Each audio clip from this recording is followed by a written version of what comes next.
My husband said something last night. Mine was kind of blown. He said, I could stand to go on another cruise in a couple of years. We just did one. Why would your mind be blown on that? Because we, don't like to cruise that much. We've had some not so great experiences. So evidently this is a great experience you just had then. It was a great experience. And so we were talking at lunch yesterday about that. So maybe I pitched this one, although I couldn't work if I did this one, and you can't either.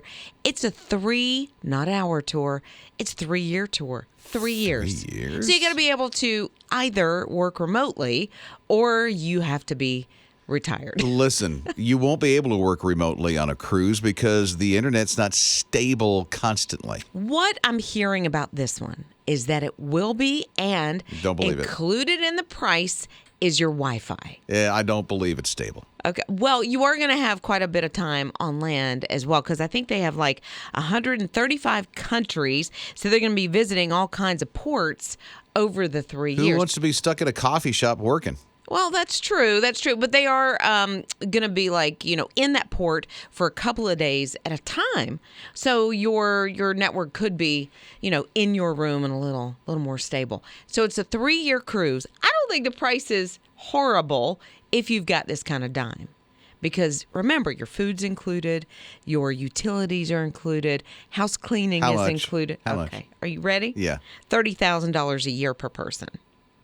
But if you think about it, not too horrible. See, that's what I'm saying. Yeah. If you were to add up your electric bill, your grocery bill, your gas, your car payment, because you're not going to need a car payment. So that's $90,000 for a 3-year cruise. Yes. Right? Per person. So if per person. But it's still $180,000, right? Over the 3-year course for you and your husband, you and your wife, to go on this cruise. You don't have a house payment. You don't have a car payment. You don't have electricity. Well, for you don't have 3 years groceries. you don't. That's what I'm saying. But you can let somebody else use your car or sell it and then get a new one. When you get. There was this show back in the day. I don't know. Maybe you'd remember it. Duck Dynasty. Dudes out. Ducks and beards. And it was a dynasty. And there was a big dynasty. Uncle Phil, who liked his iced tea. Right. All that stuff. I forgot about Phil. It was a thing for a while. It's not a thing anymore. But Sadie Robertson Huff, she's married now, came out of that. I mean, she's one of the kids. She's so cute. She is, and she has such a heart for God. And you see her speaking in a lot of places, really connects with a great generation of people, And so a lot of people going, what's up with her? What's going on? Where's Sadie? Because they're not seeing a lot of posts on social media. Yeah, she's been missing for a while. Yeah, she was like, it's been like 3 months. Where's Sadie? So she popped in because some people are going, are you okay? Is everything okay? She popped in and said, hey, thank you for the concern. Back in January, I decided I'm going to take a year off. And I'm not going to sit there mindlessly scrolling anymore on the social media. It's too distracting for me. A whole year off? A year. She's 3 months in. She said, I'm so grateful that I have because it has been a distraction for my life. Well, and she has a couple of kids now, right? And she's in her early to mid-20s. Yeah. And so she's like, I'm done. I need to step away. She's seeing what's important in her life, and it's not the latest TikTok or the latest video. It's her kids. Or the pressure to post anything. Right. Now, I've taken between when Lent started, Ash Wednesday to Easter.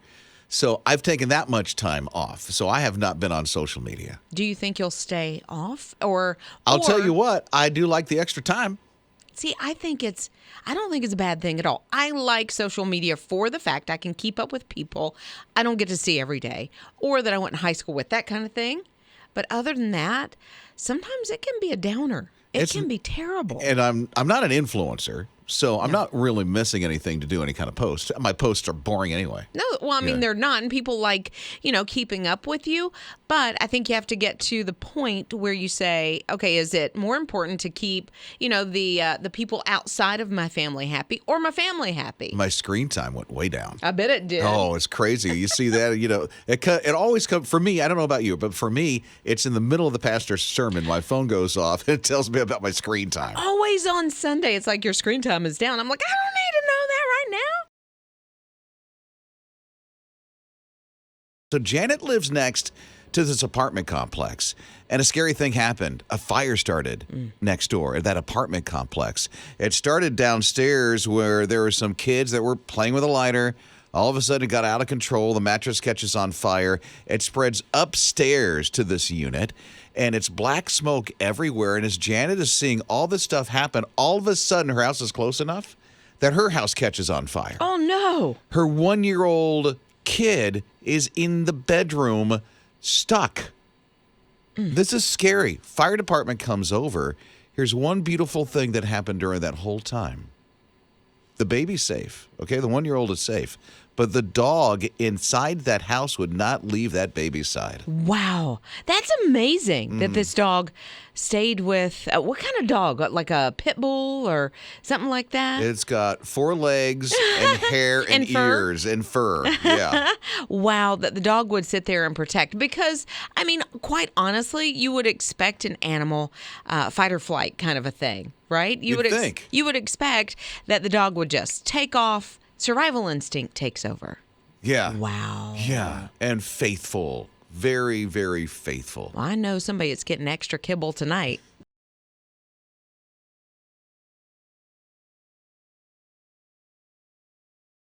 Back in Germany in November, they have math. Of course, they have English. They have German. They have now happiness. They teach happiness. They have an entire class on happiness. I think it's awesome. Yeah, they have this like happiness garden, and they have little flowers, and they write these happy sayings on the flowers of paper flowers in this paper garden of happiness. Yeah. So what they're saying is, especially over the last couple of years, there's been more anxiety, more depression, even in the youngest of children that they've seen. And so, they were brainstorming, how are we going to try to offset this a little bit? And so somebody came up with, let's try a happiness class. And so it just grew and grew and grew. And so it's now being probably added to a regular curriculum. This started in one little town, but it's now starting to filter out into the area and to other schools. Oh, around the globe. Yeah. Because now there's some happiness classes that are starting in the U.S., and even a university has a happiness type of course. I think it's awesome. Anything that we can do to combat what has been happening, in younger people. And honestly, I wouldn't mind taking a course in it just to see. Well, listen, mental health is a thing. Yes. And a lot of people are battling right now. And so, and it's hard to really grasp what happiness is all about. I mean, the Bible says the joy of the Lord is your strength, right? And so there's something to it. So might as well allow it to be taught. So let's do it.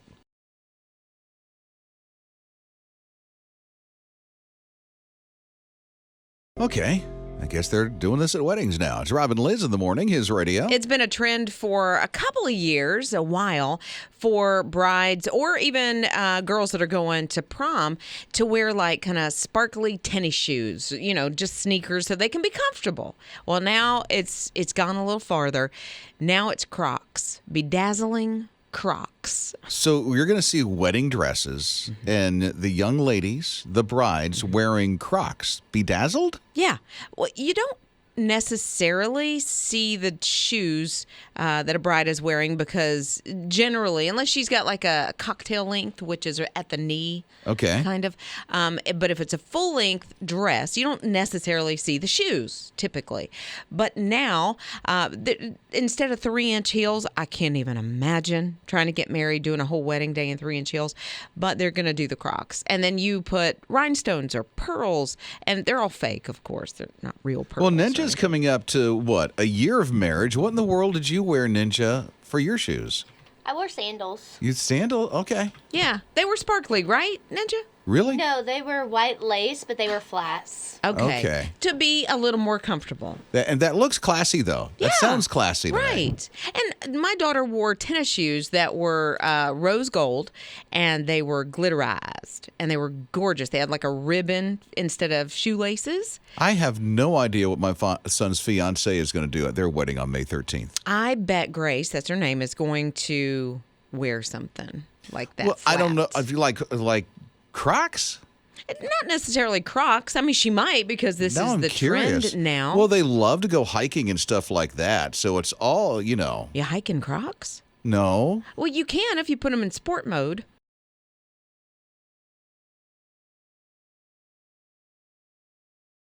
My wife and I had a trip to Paris last year. I don't know if we'll ever go back. It's a once-in-a-lifetime kind of a trip.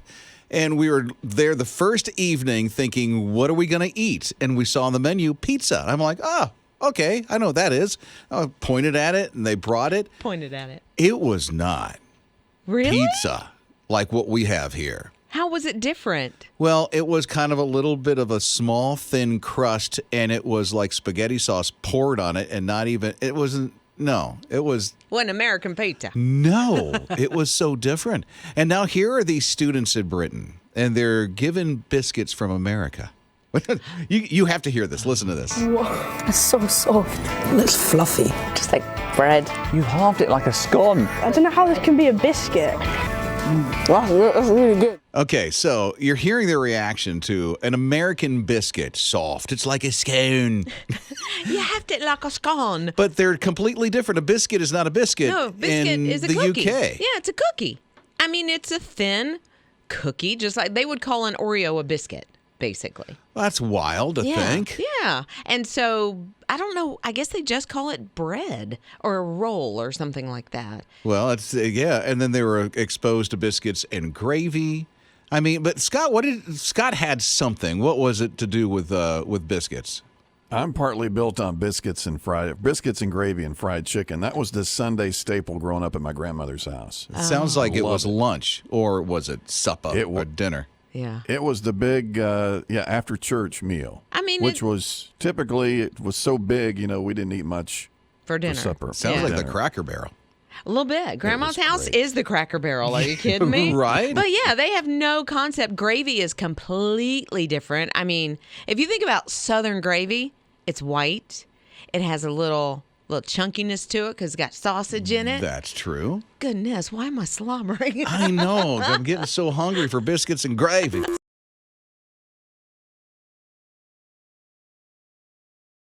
Eunice, she's with us this morning, and she's got so much energy. I love it. It's like caffeine in her veins.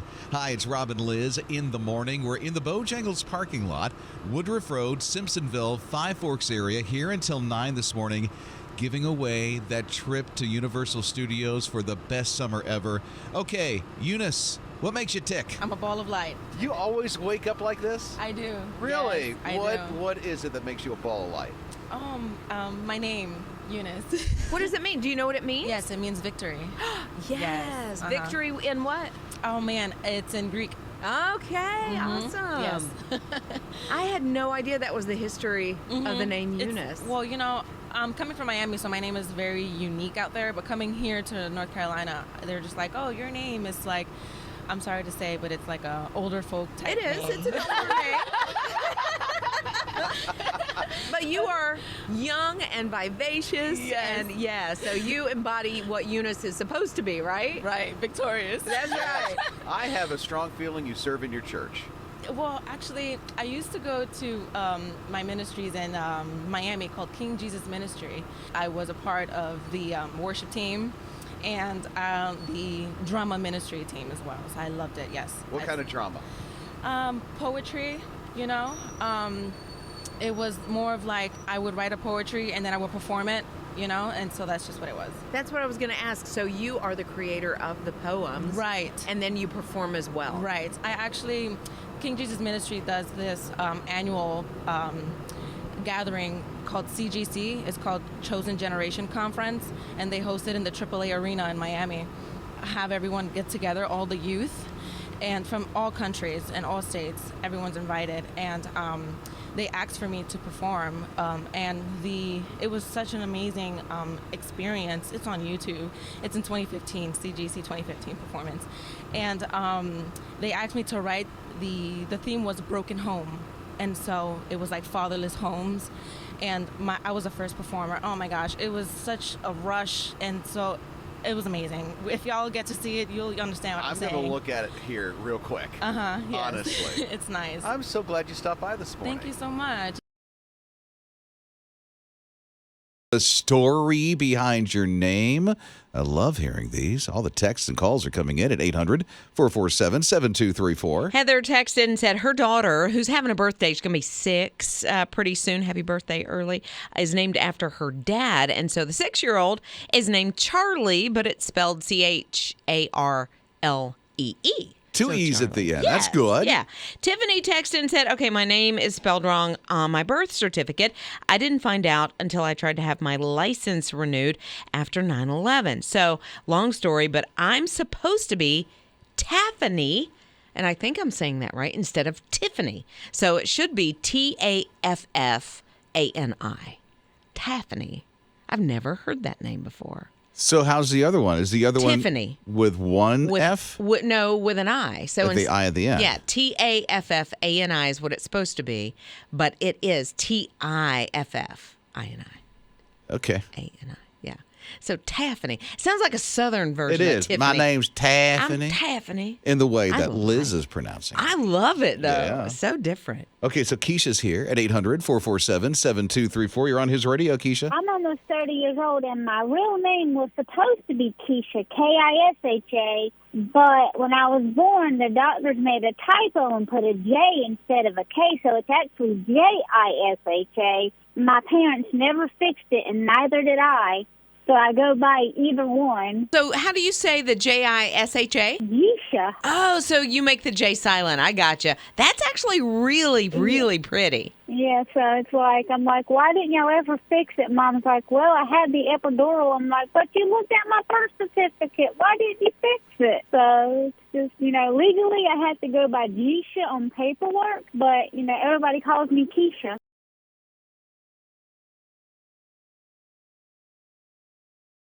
There's a story behind that name. It's Robin Liz in the morning, his radio. All right, so April is talking about how she got the name for her daughter. She said, when I was 13, I was talking to my friends about what I wanted to name my kids, and I said, I like that name for some reason.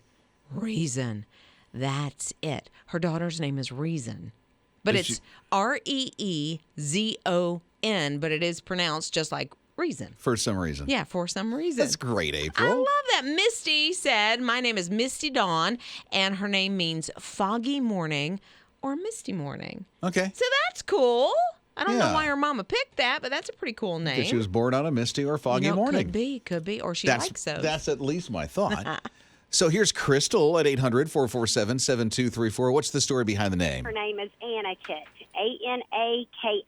What does it mean? I don't really know what it means. It just has a significance that goes back when my husband and I were on our honeymoon in Jamaica. There was a little girl, well, not little girl. There was a girl there. She was called a playmaker. She kept people entertained at the resort that we were at. And we just loved her name. And we ended up finding out at the end of the trip that her name was actually Anna Kay. But we had already fell in love with the name Anakit, so we decided that when we were going to have our first girl, that we would name her Anakit.